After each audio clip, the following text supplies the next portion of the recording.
បួង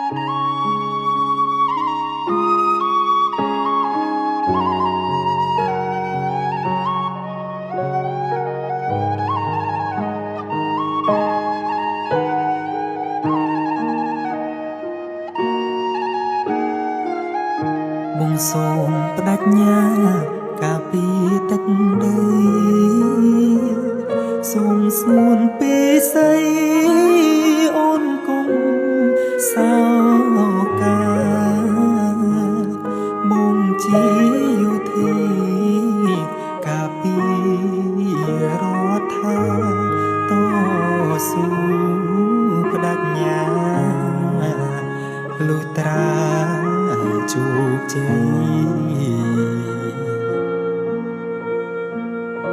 ប្រពន្ធបងអើយអូនកុំបារម្ភកុំត្រយំឲ្យបងអាល័យបងនឹងវិលវិញទេណា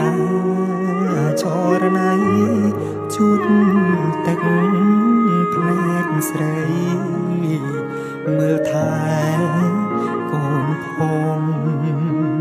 បងលីបងលីសិនហើយសូមស្រោត្រានត្រើយកុំកើតទុកឡើយណាកាយនួនល្អជាតិ